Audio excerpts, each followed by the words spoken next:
Hi, welcome back to sallyhughesbeauty.com. Look who I've got. I'm so excited.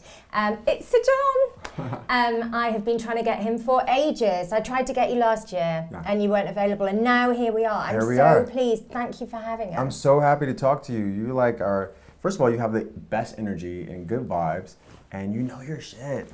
You know your stuff. I hope so, but so do you. So we'll have a nerdgasm here in the bathroom I love that. today. Okay.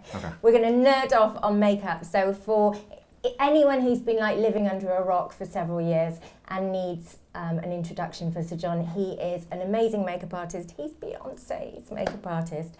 Has worked with Jennifer Lopez and Celine Dion and basically everybody. At this point. At this point, I've seen most of the girls. Yeah, you've seen most of the girls. We're going to come back to Beyonce. Obviously, I'm not mad. So here we are in your London bathroom. Why are you here? Do you love London? I adore London. I adore the Edition Hotel. So I was actually in South Beach in Miami last week at the Edition. That's where I got these tan lines from. But no, I just love this hotel. I love this city. It's such a vibrant city. And also, I'm a New Yorker, so this is the most diverse place in the world. I mean, it doesn't get more diverse. I always think that if you're a Londoner or a New Yorker, the place that you most identify with is London or New York. Absolutely. I think a New Yorker feels at home in London and vice versa. They run quite parallel. You're like the peanut butter to our jelly. Yeah. No, it's a very similar mindset. Tell me when you fell in love with beauty. When did I fall in love with beauty? I fell in love with beauty via my mom, I guess. My mom, she was a single mom, and I just felt like she was the most beautiful woman in the world when I was little. And she used to put on mascara every day. She was just a mascara and brows girl. And so I used to see her put this stuff on, and I'm just like, why? But she used to float out the bath, she used to, it gives her a little pep in her step. And that was so you saw her kind of walk taller once. Yeah, I saw her walk a little taller, and she loved makeup. She loved makeup. She loved lipstick. She loved, blue eyeliner in the 80s and pink lips, or whatever. And it just worked for her and kind of seeing color through her eyes. But I didn't know makeup or start to love makeup until... Was she good at it? Would you watch her skills? I would watch her apply. And she was a minimalist in terms of application. Not tons of shadow, but just liner, a lipstick, and mascara. Did you have brothers and sisters? I'm the oldest of three, yeah. Okay, and so would you stare at her putting on her makeup and think, I want to know what that is? I would. And I remember one day she came out of the bathroom. I never told this story before. So I used to see her getting ready. This is her getting ready ritual before company would come over, our family. So I was like, okay, when she ran out, I ran in and took the same little tube and put it on my eyes. And she was like, no, babe, this is for girls. This is not for you. I'm like, oh, okay, well, I just wanted to do what you were doing, But we have such a great relationship. She had me when she was very young, and she's my best friend, still is now, and she's the one who got me into art. So art is really the vehicle that got me into makeup. I was in school for art since I was 6 years old. When you are from where I'm from, and you're not athletic, and I was tall and skinny. Yeah, I get it. It's a thing. It's okay, well, why not? You're a waste, Yeah. So I became an artist. I remember one day I came home from school, grade school. And she put butcher paper all over the walls, this white paper and thumbtacks. And so all my walls were white paper. And she put a huge bucket in the corner with crayons and markers. And she's like, just have fun, create. And so I'm like, she sounds amazing. She's a very wise woman. Yeah, she's an amazing character. She's tough though. And she took all these paintings, these murals I made, time after time, and she brought them to an art school. And then they accepted me, and that was kind of my foray into School of Arts. And then I graduated from Performing Arts High School as well, and went to Atlanta 2 days after I graduated school from Buffalo, New York. And I went to school for art history, and I dropped out a year into it. And what type of art were you thinking of, fine art, painting? Fine art, yeah. And I dropped out because I couldn't afford it, and it was just really expensive private college. And college is expensive, guys. If you don't know, university is costly. In America, it's insane. It's insane. You're leveraging your whole life trying to pay back these loans. Yeah. And so she, so basically I left that, and I started working at Mac, just by mistake. A friend of mine kind of knew a manager at this store, and they were looking for someone. And I was 18 or 19, I would say 18 years old. Did you know you could do makeup at this point? Or did you think, okay, well, I can paint and I have a fascination with makeup, I can maybe bring them together? Or did you have some skills? So at this time, I did makeup for a model who was a catalog model on a shoot, and the makeup artist canceled. So I was there with my sidekick. You remember sidekicks, guys? It's after beepers. And the photographer said, hey, listen, can you paint her face? Like, can you do this for, you know? And I was like, well, I didn't know eyeshadows from lipstick or Okay. So I just kind of like pieced it together and just kind of had some fun with it. And it was the most basic, you know, then. And he said, hey, listen, I like what you did. Can you come back next Saturday? I'll pay you $300 or $250. And I'm like, you're gonna pay me to do this? That must have seemed like so much money as Yeah, well. oh my God. It was a fortune back then. And so, and then he called MAC Cosmetics and told them about me. And, you know, I got a job there. And then I moved to New York. I had the highest sales in the Southeast in Atlanta. I was transferred to New York at 19. Okay, whoa, I need to go back Yeah. here. So you had the highest sales in the Southeast. What do you think you were connecting with women? So women and presumably some guys are walking through the door and you are killing it. But that's not easy. You need to be able to connect with people. So what do you think you were bringing to the party that was different? To be honest with you, I'm not in the business of makeup. So I know this comes later in this whole spiel, but I love people. Like, I love people, and I'm in the business of people. And the reason people have me around, and people, you know, campaign for you to come back on the shoot or fight for you to pay your rate or whatever that looks like, is because of how you make them feel. Yeah, because it's intimate, right? You're touching someone and you're right in their face and they're telling you their most intimate stuff. Absolutely. And you are that person. You are a vehicle to where they need to be, you know, for that day. I'm the last person someone sees before they sing in front of millions of people. Or they, you know, go out into Stade de France or Wembley Stadium or hit the runway or a major magazine cover. So your energy impacts that space. So I'm the only, like, when I say that, other people are like, oh, okay, you know, I get that, but it's all about the artistry. But the artistry did not get me here. It's really just about the love you have for people. So when you're at MAC, and of course, you know, to work at MAC, you have to be able to put on makeup well. So I'm sure, as you say, that stuff was taken care of, but that wasn't the point. Did you have a sense when those women were coming in, did you have a sense that you were making them feel good about themselves, that you were making them feel happier? I did, and honestly, it makes me happy. I'm a Cancer. And so, like, and I'm a very nurturing person by nature. Like any of my friends would tell you, I'm just like, I want people to feel good. Or either I love you or I just don't fuck with you at all. Like, there's no in between, you know? So for me, it's like, you know, when I see these women come in the door, I think also MAC Cosmetics for me was the biggest, like, education you can have as a makeup artist, because you have so many different women come into your counter from all different walks of life, from all different cultures. So you see, like, you know, women who are coming in from Asia and they want pro whitening essence, or from India, and there are all these different cultural nuances you learn at in such a quick way. It just makes MAC is the melting pot brand, isn't it? MAC is for everybody, and I suppose that's a great education. Great starter. And so, for me, it's just like, I want to make girls feel good. And empower, literally, I'm a huge feminist, and I'm here to make women, empower them in a way. Like, you need guys to rally around your ideas, just the way some person of color may need someone who isn't of color to rally around their ideas back in the 60s during civil rights, or whatever that looks like.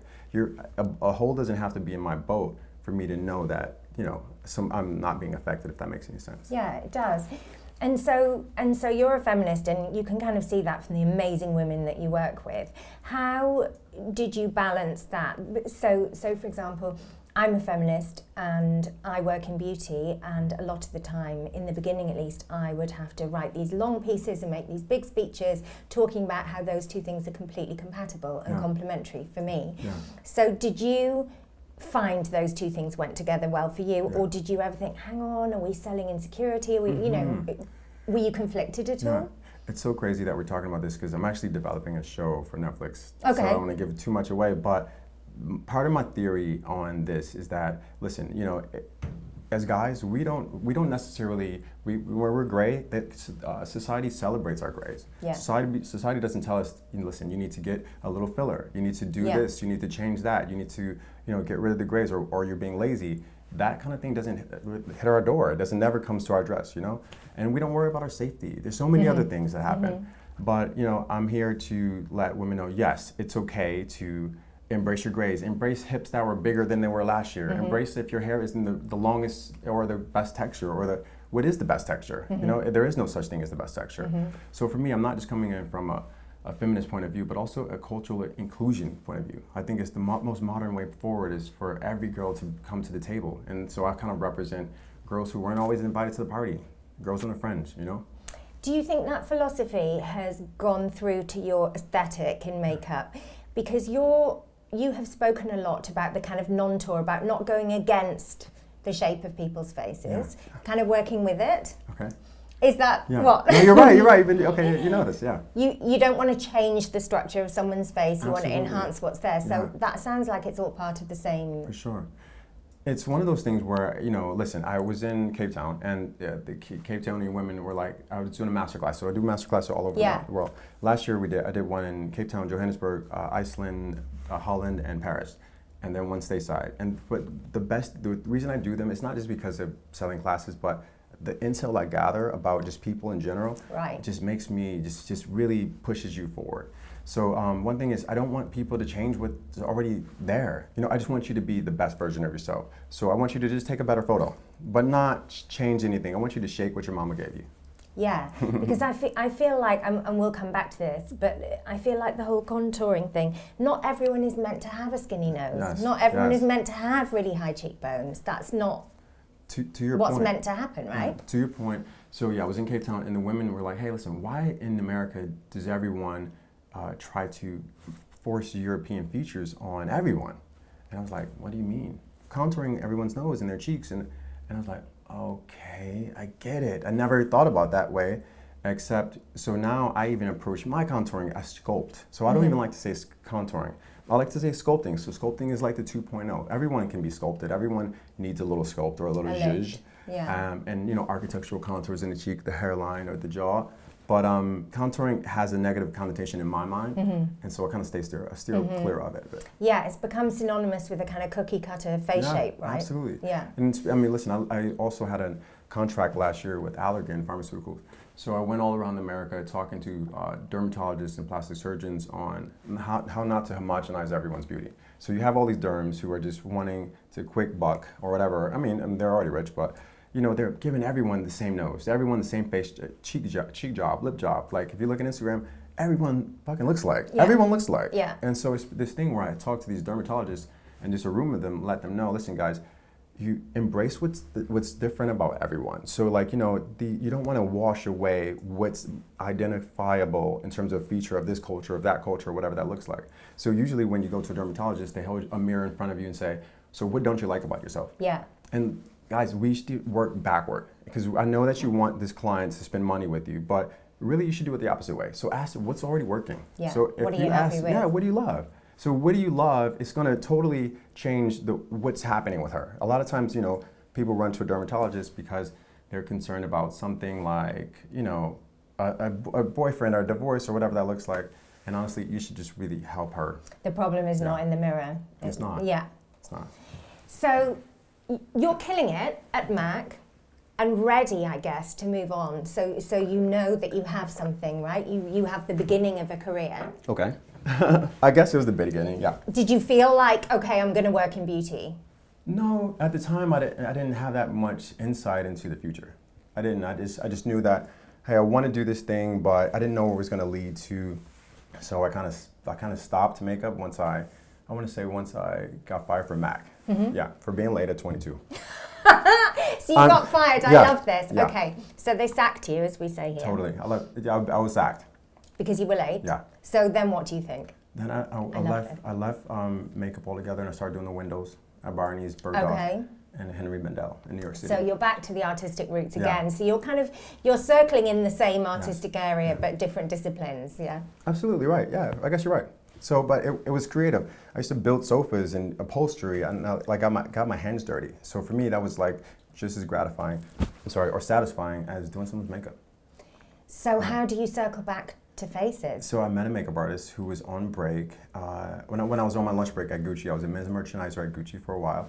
So I met this guy. His name is Yadim. He was a makeup artist. He is a makeup artist, and he was Pat McGrath's assistant at the time. So he's like, hey, you have to meet this lady. Her name is Pat McGrath. She does these shows. I had no idea who she was, and so come to Bryant Park and do a show. So I'm like, yeah, No sure. biggie. Yeah, come. I was sure. Let me go. That sounds fun. And this is when Bryant Park, the tents were still at Bryant Park, not Yeah. Lincoln Center. Yeah. Back in the day, right? Yeah.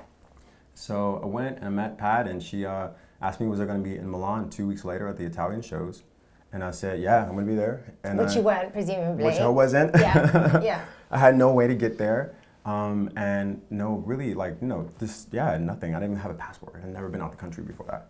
So I basically got a passport rushed, found myself in Milan, and she took me to Dolce and then Prada, and then she sent me to Naomi's hotel room, which was the first client I ever worked on.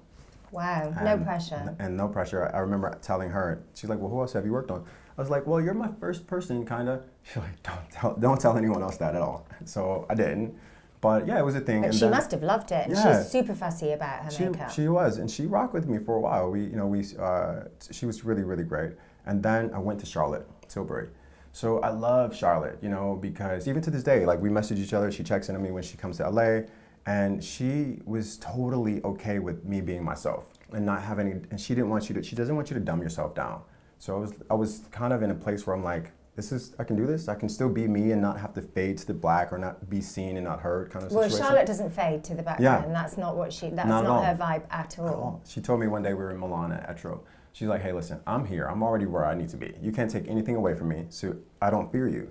And that's kind of cool. And I wish more employers or people who have assistants would feel that way. Like, you're already there. Your assistants can't do anything but support you or lift you up, So she was like, hey, do Beyonce. Hey, do Daphne Guinness or Julianne Moore at Tom Ford's first women's wear show.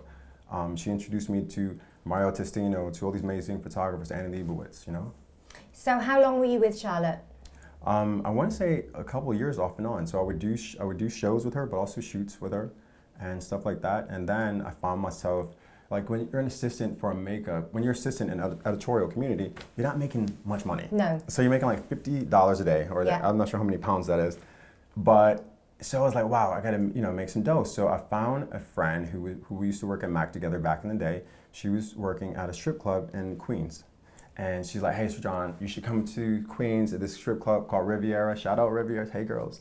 And I was like, you want me to do makeup at a strip club, babe?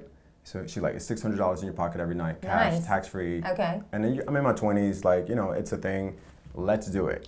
So I went to the club and stayed in the strip club for 2.5 years. And I would go from like these sets for like, Mario Testino with these beautiful, lavish catering and all this other kind of stuff. 6 o'clock, go take a nap. Go home, take a nap, and go directly to the club. I love that. Until 2 a.m. And I did it for like 2.5 years. I love that, but don't you think that was a really good experience? Because I always think that to be a makeup artist and only ever to deal with models is not really training. Yeah. Because they look extraordinary. They have extraordinary bones, extraordinary skin. Yeah. And actually to be working on people who are real people, who look like normal people. Absolutely. And it's also, really useful. You get your speed down. You get so quick. When you have like 40 girls a night who need to go and hit the floor, you have to be fast. So I got a face down in 30 minutes, and honestly, that's what B loves the most, is how quick I can go and do a really good face, but quickly. So so those girls sent me to Europe. They were really like, just the wind underneath my wings in a sense where we lifted each other up, So then something extraordinary happened. So Charlotte then introduces you to someone who was to change your career, really. I think it's fair to say. Changed my life, yeah. So 2010, back in 2010, Charlotte, we were doing Tom Ford's first women's wear show, and at this Madison Avenue location at the time. And so all these people were on the list. So you're gonna do Daphne, and this is when like Joan and I had first met. So Joan and I are like best friends, Mm-hmm. And so all these girls were there, everyone was there. And then she said, you're gonna do her too. So her is like Beyonce. I'm like, is there a model named Beyonce? Like, who is this? So she's like, no, it's the singer. And I was like, this is not possible. Like, this is not happening. Did you love her already? I was a massive, huge fan. Okay. Like, all of us, I mean, What's not to love? Yeah, and especially like, we got ready to be. Like, she got our mind together to go party. Yeah. But, so I just remember going into she was in his office. She's the only one who's not getting dressed with everyone else. She was in his office, sort of partitioned away. And I knocked on the door. Julius opened the door, bodyguard. And I was like, I'm supposed to be in here, I think. And so I went in, and she turned around. She had all this big, beautiful hair. And I was like, hey, what's up? And I just started talking to her. I was like, how old are you? So she's like, I'm 28. I said, I'm 28 too. And we just kind of hit it off. And was there did you lock into a friendship quite quickly? Well, I don't, the thing is. Because it's tough to be that famous, right? Yeah. Who do you trust? I don't think she locked into a friendship with me quickly.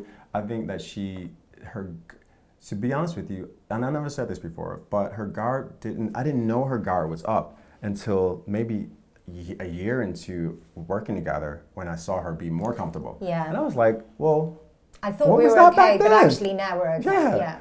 And so, but this is the thing. A lot of makeup artists, a lot of hairstylists, and hopefully this can speak to someone, they all go around and think, oh yeah, I have a celebrity client. I'm gonna go to dinner and party with them, or I'm gonna be at their house and think they're my girlfriends.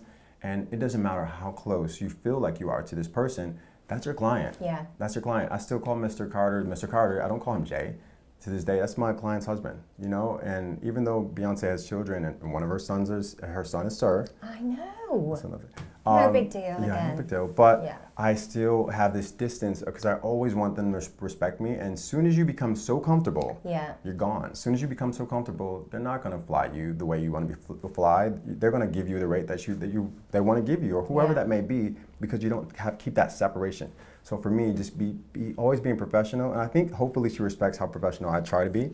I mean, mind you, I'm real, and that's my sister, and I love her. Because you're still together. Yeah, I love her. I love her like family. Like, you know, when I'm very protective of her. I adore this woman. Yeah. Tell me what you adore about working with Beyonce. What I adore about her and just her is her. I love her when you're with her and you see her smile, and she has this childlike smile. It's just, she can light up a room. She can light up a stadium. You know, and also, she's such a hard worker. She's such a hard worker, and she sees things that you don't see, you know? So even like Pat, you know, or Charlotte, they all the greats, they happen to have an eye that the average person doesn't have. That's why this gift was given to them. So yeah, she just sees things, and she'll sit and want to see choreography 7 times in a row. She'll want you to do the makeup 3 times in a row if she doesn't. She's like, maybe I don't need liner underneath my eyes. Let's do it all again tomorrow. Girl, are you for real right now? Like, what is this? What's happening? You know, so many times you want to just let something slide, but she's a perfectionist, and so. So you feel pushed? She's pushed me to be better as a makeup artist for sure. Even the way she's the reason I don't contour the way I used to. Like, she's the reason where I don't want to see any lines. I don't want to see anything around my brow. I want to see hair. I don't. So she's always like so involved that it made me I have to be quicker than her. So I remember one time we were shooting the Elle magazine cover, the global cover, and so she's like kind of looking at what's happening behind this, you know, I was like, listen, relax. So she's like kind of like she wasn't completely settled, like, or okay. And I just looked her in her eyes like, babe, if I'm okay, you're okay. Because you know I'm OCD about all this thing that's happening behind the scenes. And that's what we have to be as professionals, as makeup artists, as hairstylists, as stylists. They're only going to be vulnerable in front of the camera because they know you're obsessing about the things behind the camera. Yeah, I know I talk a lot. I want you to talk a lot. Cool. Are you kidding? I'm like hanging on your every word, for God's sake. I could do another 3 hours at least. Sadly, we don't have 3 hours. What is it about her beauty? I think Beyonce's quite a unique star, I think, in that women love her beauty. Yeah. You know, there are some female stars where women just love their beauty. Women love how they look. And she's one of those, I think. She's not, obviously, she's insanely beautiful and insanely hot, but it's not an intimidating kind of beauty. It's a beauty that kind of invites you in. Yeah. They said the same thing about Elizabeth Taylor, too. Like, she was the woman that my other ultimate women. face. Me too. I too. I love women who aren't here anymore. Yeah. So, like, we can talk about that another time. But you have to realize she's a girl's girl. So she represents women in such a massive way. And she's, like, a champion for, like, the reason part of the reason I'm a feminist, I hate to say it, or not I hate to say it, but I will say it, is because through her, I realized, wow, okay, this is actually, you guys you're onto something. I don't see the inequities until you point them out. The fact that, you know, they'll come in the room and say, oh, we just learned that you're the highest selling female to ever sell out these World Cup size stadiums. And so she's like, no, I've done the research. No man has done that because Michael Jackson didn't do stadiums. So, and I was like, but it's always that thing, even with Serena Williams, you're the most, you know, for a female, you're the best athlete. No, she's possibly the best athlete, male or female. Yes, exactly. So that proverbial glass ceiling, I love to see it shattered with these women. It happened here with Andy Murray. Can you remember that when Serena won and they said that in a press conference, a journalist said, Andy Murray, how do you feel to be the first player ever who's achieved, and he said, no, Serena Williams did. And the journalist was like, oh no, I meant men. He's like, I know. and kudos to him. Yeah. Totally. And Serena spoke out on Twitter in support of him and said, you know, he's what a great man he is when he retired, because actually people make these assumptions all the time, and they take her out of it because she's a woman, but actually, as you say, she's one of the world's all-time greatest athletes of any gender. But if you think about it, doesn't that go back to the thing we were saying, that you do need guys to campaign against, for it, or you do need the opposite, or somebody who doesn't always, who's not affected, someone who's more privileged. Yeah, who just to get in there and get in front of it. Yeah, and she said, Serena said roughly that about Andy Murray. You know, you kind of need those people who actually don't need to help you to step up. Absolutely, and they have nothing to gain. And you've worked with Serena. Yeah, I love Serena. I mean, this is the thing. There are some makeup artists out there who have the luxury of dealing with women every single day who just jump in the air for an editorial. Yeah. Who just like maybe break a sweat from, I don't know, like something on set. I'm not that guy. These women I'm working with, they move, they sweat, they dance, they're doing choreography. They're moving, they're movers and shakers, and they lift the world up. They lift women up. And so like you cannot help but be inspired. Like everyone's like, oh, well, where do you get inspiration? I don't have to go any farther than these women, even, like my mom even. Just so like I'm inspired by everyday women. And it's not just about celebrities. Like, celebrity is big in the US, but really I'm inspired by real women every day. So like who are just... I want to ask about that before we move on to product. So in America, obviously, celebrity culture is even bigger than it is here. And you and I were talking off camera about how people are influenced by celebrities, perhaps more when it comes to beauty in America than they are here. You're involved in some hugely, hugely, hugely famous women as clients. How do you balance that kind of expertise with knowing that whatever you put on their face is just going to fly anyway because it's Beyonce, for God's sake, it's Jennifer? It doesn't always fly. It doesn't always fly because these women are becoming more mature now. We're all growing up together, like I'll be 37 in July, and and that's, and it's not about ages, but it's about the conversation with every woman's face changes as she becomes more mature. When you're a baby, it's all about, you can wear tons of eyeshadow, tons of mascara, it's all about the eyes, but the eyes start to reposition themselves as we become more mature, and it becomes all about skin or statement lips. So for me, it's about getting in front of not their insecurities, but knowing where they want to be, knowing who they want to be for that day, and who they are, What do you think is your signature look? I'm an eye guy. I love eyes. I think, eyes are the windows to the soul. And so when we meet someone, they're looking in our eyes. Hopefully, ladies, when you meet someone, they're looking in your eyes. If they're looking somewhere else, that's a problem. Yeah, they are sometimes looking at your tits, to be fair. Right. So so just dressing the eyes, even if it's the most minimal application of mascara, just about eyes. I love eyes, and so for me, that and skin. I think skin is such a huge, massive communicator of our station in life. Skin shows us like how much time we have on vacation, how much alcohol we consume. Like how much water we drink, if we've had sex recently. Yeah. Like seriously, all that. Yeah. But your skin looks like skin. Yeah. I hope so. Yeah. You don't want it to look like clay. Yeah. No, not there's at all. There's that look in makeup now, isn't there, where just skin just looks like clay. Yeah. There's the contrast out there for sure.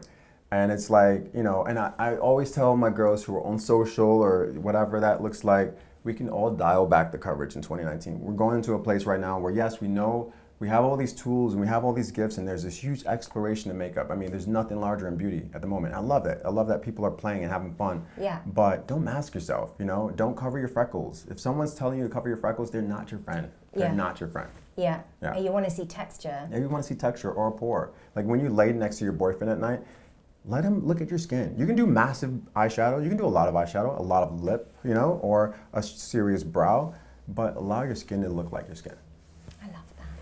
Should we have a look at your stuff? I guess so. Let's do it. Okay, in the next episode, we're going to look at all of Sir John's beauty. I hope you enjoyed this episode. You're so nice. I didn't know you would be this nice. No, you're really nice too. I didn't know you would be this down to earth. So this is our day one. Okay, you're going to see more to come from both of us. Yeah, day two, we'll be in the bath together. I like Sally's energy. See you in the next episode. Back with Sir John to look at his beauty products. Bye.